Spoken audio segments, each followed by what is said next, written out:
Canal del Congreso, el canal de la Unión, presenta.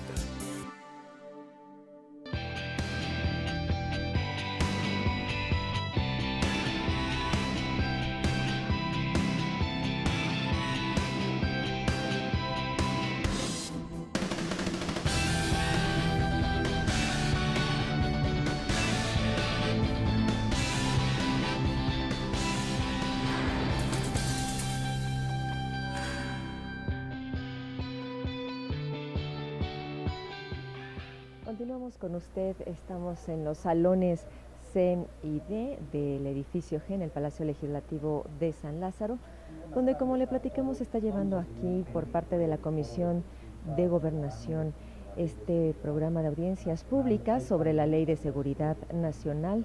Y bueno, lo queremos invitar porque ya en estos momentos va a dar inicio esta tercera reunión de trabajo. Le comentamos que estará con nosotros exponiendo Clara Hussitman Rapoport.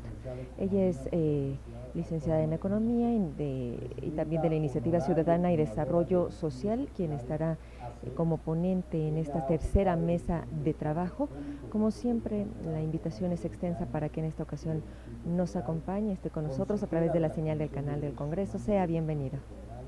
Ha desarrollado diferentes líneas de investigación y de trabajo, siendo su especialidad la de Derechos Humanos y Desarrollo Social. Tiene diversas publicaciones, y entre ellas tiene Ciudad Juárez, riesgo de una intervención. Licenciada, sea usted bienvenida a esta Cámara de Diputados. Agradecemos mucho el Poder Legislativo que usted esté con nosotros. Le recuerdo la mecánica: se hará una presentación de 10 a 15 minutos en base a la documentación que usted nos envió, y al final de ello, bueno, pues le daremos el uso de la palabra a los diferentes diputados de los grupos parlamentarios para que hagan alguna pregunta. Correcto. Muchas gracias y bienvenida. No, al contrario, desde Incide Social queremos manifestar nuestra bienvenida a esta serie de audiencias públicas como parte del proceso de análisis de la minuta con proyecto de decreto por el que se reforman diversos artículos de la Ley de Seguridad Nacional. Creemos que es una buena oportunidad para poder dialogar y poder expresar algunas de nuestras preocupaciones. Somos una organización de la sociedad civil que trabaja los temas de seguridad humana y ciudadana, con énfasis en la promoción de los derechos económicos, sociales, culturales y políticos. No trabajamos estrictamente derechos civiles. Nos interesa fundamentalmente colocar en el centro de la vida social el reconocimiento de la dignidad de las personas y su derecho a un nivel de vida adecuado con igualdad y justicia. Asimismo, asumimos, por tanto, que el crecimiento o el desarrollo económico y social es un camino para lograrlo, pero no un fin en sí mismo, cosa que parece plantearse en algunos de los documentos que revisamos, o sea, el desarrollo económico como el fin mismo de la organización de la sociedad y del funcionamiento del Estado. Nosotros consideramos que el propósito es este reconocimiento a que las personas tienen derecho a una vida digna, con justicia, y planteamos el centrarse en el tema de los seres humanos como propósito de toda acción social y económica. En razón de ello, desde hace 8 años, hemos venido estudiando las causas económicas, sociales y culturales de las violencias que en forma creciente ponen en riesgo la vida y la integridad de las personas. Consideramos así a las violencias como construcciones históricas, donde existen factores económicos, sociales, culturales y también políticos que contribuyen a su irrupción en la vida de las personas y de las sociedades. Desde 2003 hemos dado seguimiento a la situación social de Ciudad Juárez y en 2010 concluimos varias investigaciones similares para otras áreas metropolitanas del país, Guadalajara, Tijuana y Aguascalientes.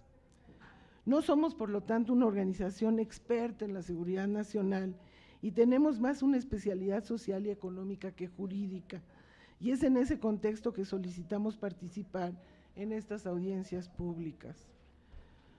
Nos queda así claro que la Ley de Seguridad Nacional que se está discutiendo, los cambios a esta ley, buscan otorgarle un marco legal a las intervenciones de las Fuerzas Armadas que ya han venido participando en materia de seguridad pública en varias zonas del territorio nacional.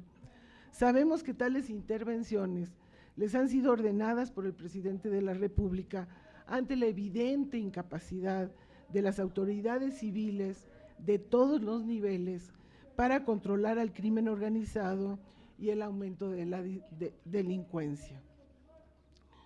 Con las propuestas de cambio a la Ley de Seguridad Nacional en discusión, parece que todas las fuerzas políticas representadas en el Congreso han llegado a la conclusión de que la escalada de violencia del crimen organizado en el país justifica la intervención de las Fuerzas Armadas permanentes en actividades de seguridad pública porque se considera que está en riesgo la seguridad del Estado. Y en segundo término, si es que se pone en algún lugar, preocupa la seguridad de las personas y de los ciudadanos. Bajo estos presupuestos nos preocupan tres cuestiones fundamentales y empezaría por la idea misma de la intervención de las Fuerzas Armadas en actividades de seguridad pública. Primero, hay diversos instrumentos internacionales que señalan la inconveniencia de que las Fuerzas Armadas intervengan en asuntos de seguridad pública. Segundo, no están capacitadas para ello. Han sido formadas para matar frente a las amenazas y no para evitar los riesgos, disuadiendo y convenciendo a la población. Su intervención en actividades de seguridad pública cambia sustancialmente sus relaciones con la población civil, a quien se ven obligadas a considerar como potenciales delincuentes a los que hay que aniquilar antes de preguntar o investigar. Los soldados están entrenados para permanecer alertas y actuar de inmediato, y como lo señalan algunos mandos militares, tienen la adrenalina a flor de piel. Ello se ha hecho evidente ante el incremento de la tasa de homicidios y de violaciones a los derechos humanos en los estados donde ha ingresado el ejército a patrullar las calles. Son los casos particularmente de Michoacán y Chihuahua. Un tercer elemento es que adicionalmente las evidencias de Ciudad Juárez muestran que en el periodo de 3 años transcurrido desde que se tomó la decisión de enviar al ejército, da presencia de 7,000 militares y actualmente de 1,500 soldados y más de 2,200 policías federales, no ha funcionado para enfrentar la capacidad militar, logística, política y económica de las bandas del crimen organizado, y en cambio sí ha logrado incrementar la desconfianza de la población y el rechazo de esta frente al ejército y frente a la Policía Federal. Son claros indicios de que la estrategia requiere de otros componentes y no de sustentarse en la presencia de las Fuerzas Armadas. Asimismo, se ha venido colocando a las Fuerzas Armadas en una situación de mayor riesgo de corrupción e incorporación a las filas del crimen organizado, aportando sus conocimientos y capacidades desarrolladas para cumplir funciones de protección de la seguridad nacional. Algunos especialistas señalan, por ejemplo, que se trata del caso de las decapitaciones y los desmembramientos de las personas asesinadas, que son aprendidos por los militares de élite como métodos de disuasión frente a las guerrillas, y que actualmente son utilizados por bandas que incluyen a exmilitares. Un quinto elemento de el por qué no creemos que las Fuerzas Armadas deben de estar en actividades de seguridad pública, es que los incrementos presupuestales, la mejoría en los niveles salariales y el aumento del poder y presencia política de las Fuerzas Armadas, como resultado de su creciente participación en actividades de seguridad pública, podrían propiciar la creación de estructuras e intereses al interior de estas, que ya las hay, que posteriormente sea muy difícil revertir, abonando el camino hacia regímenes militares autoritarios contrarios al respeto de los derechos humanos y a la tradición de las Fuerzas Armadas mexicanas, que han sido muy institucionales.